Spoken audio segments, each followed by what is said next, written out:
Az ərzaqla qısa vaxtda çox ləzzətli bir yemək hazırladım. Soğanları qızıl rəng alana qədər kərə yağında qovurdum. Qovrulmuş soğana qırmızı və yaşıl bibəri, ardınca pomidoru əlavə edərək pomidor tam suyunu çəkənə qədər bişirdim. Bişmiş tərəvəzlərin üzərinə öncədən kvadrat şəklində doğrayıb bişirdiyim ətləri, ətviyyatları, mayonez və xardalı qataraq daha da ləzzətləndirdim. Yeməyimiz hazırdır. Bu reseptlə hazırlayan hər kəsə nuş olsun.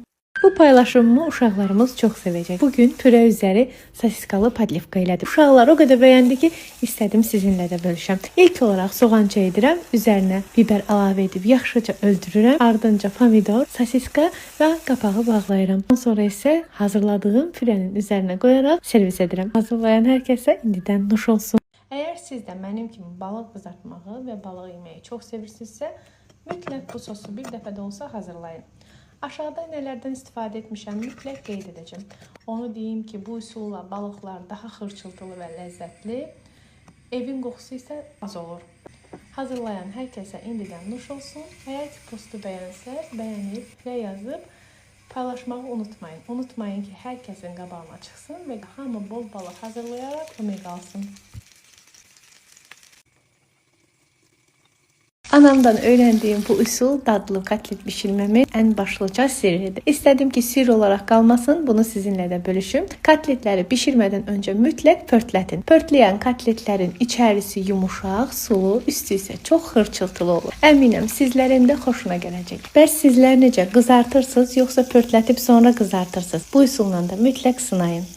İtalyan mətbəxinə aid olan fettuccine hazırladım. Toyuğun sinə ətini filə şəklində doğrayıb qızğın yağda möhürlədim. Sonra kərə yağında biraz qovurub jülyen doğranmış göbələkləri də yeməyə əlavə etdim. Göbələklər və toyuq bişənə qədər fettuccine yeməyinə aid olan xüsusi makaronları 8-10 dəqiqə qaynatdım. Sosun üzərinə qaymaq, ədviyyatlar və bişmiş makaron suyu ilə bir çömçə əlavə edib sonra bişmiş makaronlarla qarışdırırıq. Ən sonda üzərinə rəndələnmiş Holland pendiri əlavə edirik. Adını ilk dəfə eşitsəz də əminəm ki, hazırlayanda dadını çox sevəcəksiniz. Evdəki bütün tərəvəzləri dəyərləndirərək mücver hazırladım. Bunun üçün bizə lazımdır kabaq, kök, yaşıl soğan, şüyüd, un, yumurta, duz, istiot. Tərəvəzləri yaxşıca yuyub rəndələyirik. Sonra isə bir qabda sularını sıxıb homojen hala gələnə qədər qaşıqla qarışdırırıq. Hazır olan qarışımı qızğın yağda qızardırıq. Yanına isə qatıqlı sos hazırlayıb nuş edirik. Hazırlayan hər kəsə nuş olsun. 25 dəqiqəyə sobada hazırladığım bu dadlı yeməyi məncə siz də hazırlamalısınız. İlk öncə kartofları küp-küp doğrayıb püre halına gətiririk. Kartoflar püre halına gələnə qədər biz kənarda yağ soğan hazırlayırıq. Yeməyimizin olmazsa olmazı mozzarella pendirini də rəndələyib hazır qoyuruq. Yeməyimizi dadlandıracaq digər ərzaq isə hazır qiymədir. Mənim evdə olduğu üçün mən hazırlamadım. İndi isə hazırladığımız içlikləri soba qabında birləşdirək. Qat-qat yıxdıqdan sonra 170 dərəcədə sobanın orta gözündə bişirək. Əminliklə deyə bilərəm ki, bu yeməyi hazırlasaz həm özünüz, həm də evinizdəki hər kəs çox sevəcək. Hazırlayan hər kəsə indidən nuş olsun. Bugün sizə küftəcikli sup ilə gəldim. İlk olaraq soğanı yağda qovurdum. Üzərinə digər tərəvəzlərdən əlavə edib azca qovurduqdan sonra ədviyyatları və küftəcikləri əlavə etdim. Küftəciklərin üzərinə su qoyub biraz qaynatdım. Qaynayan suya kartofları və düyünü əlavə etdikdən sonra tam bişməsini gözlədim. Sonda isə göyərti ilə dadlandırdım. Hazırlayan hər kəsə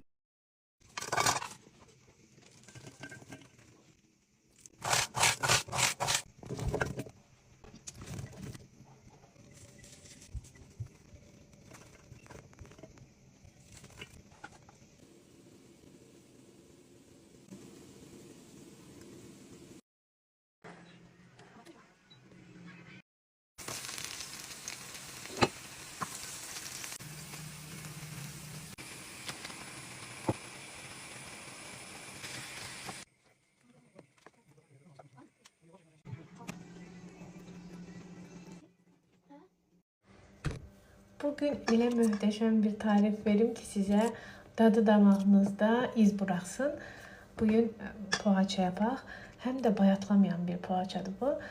Bu poğaçanı istənilən müddət buzluqda da saxlaya bilərsiniz. Əlinizin altında bir hafta 10 gün əgər ki qırlarsa yeyə bilərsiniz. İstəsəz 2 porsiya edib Ramazanda az-az çıxarıb, qızdırıb sahurlarda istifadə edə bilərsiniz. İstifadə etdiyim ərzaqları açıqlama hissəsinə mütləq qeyd edəcəm.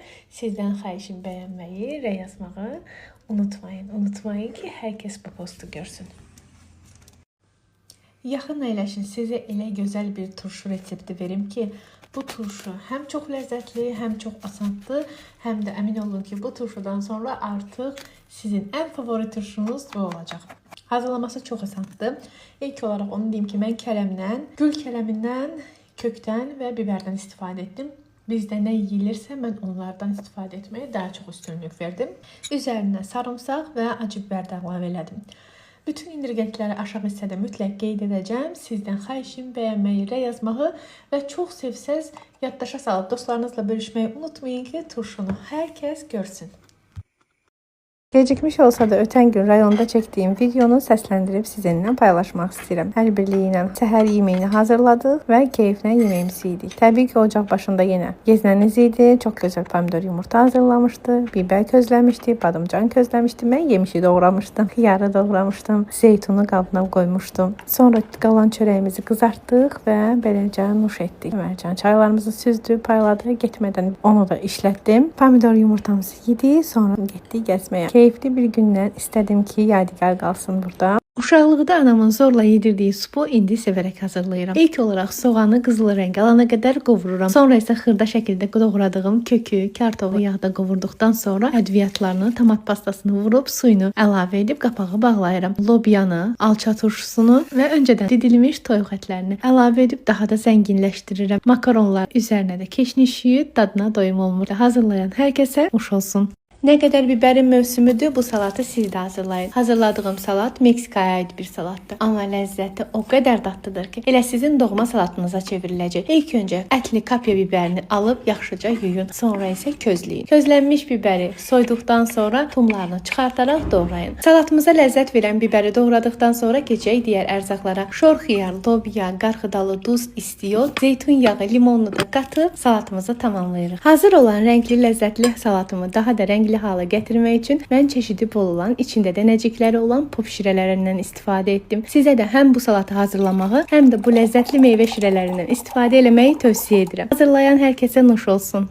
Səhər kahvaltısında qaynanmış yumurtanın yanında değişik bir ləzzət istəyirsinizsə, mütləq bu resepti sınayın. Acı sevənlər bu resepti çox sevəcək. İlk olaraq 2 acı biberi yaxşıca doğrayıram və saralana qədər zeytun yağında qovururam. Sonra isə qabıqlı şəkildə xırda-xırda doğradığım pomidorları biberə əlavə edirəm və qapağını bağlayıram. Suyu tam çəkilib yağa düşdükdən sonra isə bu şəkildə təndir çörəylə nuş edirik. Hazırlayan hər kəsə nuş olsun. O yüz bu yüz 5 dəqiqə qızartaraq, döyəcləmədən pambıq kimi lanketlər hazırladım. Necə? Gəlin bərabər baxaq. Qeyd etməliyəm ki, kivi və zeytun yağı əti yumuşaq pişmək kimi etmişdi. Mənə isə sadəcə qızartmaq qalmışdı. Zeytun yağında qızartdım. Qızartarkən üzərinə təzə çəkilmiş istiyot və duzdan istifadə elədim. Əslində buna kəkliyotu da əlavə edə bilərsiniz. Mən əlavə etmədim. Bu şəkildə etmək istədim. Çox da dadlı, ləzzətli alınmışdı. Sizlər də hazırlamaq istəsəniz mütləq bu şəkildə eləyin. Bən 700 qram ətə 1,5 kivi bəs edir. Qışda balıq və özəlliklə ət yeməklərinin yanına çox yaraşan bu əzməni hələ də hazırlamamısınız. Qorxmayın, qorxmayın. Zoğalın tam mövsümüdür. Siz də hazırlayın və sevdiklərinizlə mütləq bölüşün. Açıqlama hissəsində bütün miqdarı qeyd edəcəm. Hazırlayan hər kəsə qışda nuş olsun. Qışda balıq və ət yeməklərinin yanına çox yaraşan bu əzməni hələ hazırlamamısınız. Amma narahat olmayın. Nə qədər ki zoğalın mövsümüdür, siz də hazırlayın və sevdiklərinizlə nuş edin. Mən 2 kilo yarım zoğaldan hazırladım. Digər ərzaqları necə istifadə elədim postun altında qeyd edəcəm. Siz isə bəyənməyi və rəy yazmağı unutmayın. Süd və şokoladı sevənlər spangliya hazırlayırıq. Əminəm ki, bunu böyüklərdən çox uşaqlar sevəcək. Necə hazırladım? Gəlin bərabər baxaq. Qazancaya un, şəkər, kakao, nişastayı əlavə edib yaxşıca qarışdırırıq. Üzərinə bir yumurtanın sarısı, südünü əlavə etdikdən sonra çırpıcı ilə biraz qarışdırıb sonra qazın üzərində vam ocaqda bişiririk. Bişən məhlula tərəyağını, ardınca isə 1 stəkan soyuq buzlu suya əlavə edirik. Sonra isə böyük pletka şokolad, istəsəz 2 dənə də əlavə edə bilərsiniz. Qablara doldururuq və nuş edirik. Hazırlayan hər kəsə nuş olsun. Restoranlarda bəhbəhlə yediyimiz pomidor yumurtanın sirri nədir bilirsiniz? Əgər bilmirsinizsə mən sizə açıqlayım. İlk olaraq hazırlanan pomidorun suyunun tam çəkilərək yağa düşməsi, sonra isə hazırlanan yumurtanın yaxşıca qarışdırılıb süzgəcdən keçirilməsidir. Unutmayın, yaddaşa salın, sonra sizə də lazım olacaq. Hazırlayan hər kəsə nuş olsun.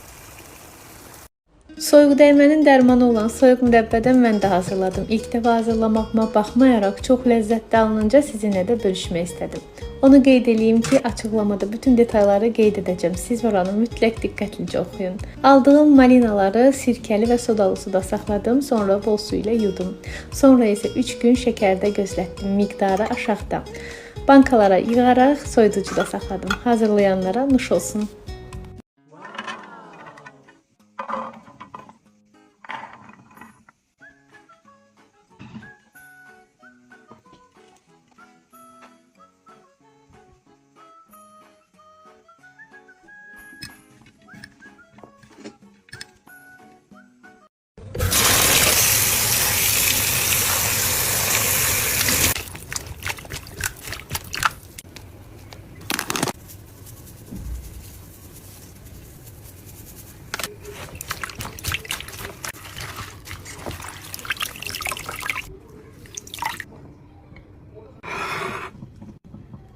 İftara hazırlaya biləcəyiniz ən asan şirniyyat reseptini verim sizə. İlk olaraq 1 litr südü götürürük, üzərinə nişasta, un, kakao, kərə yağını əlavə edirik, vam ocaqda bişiririk.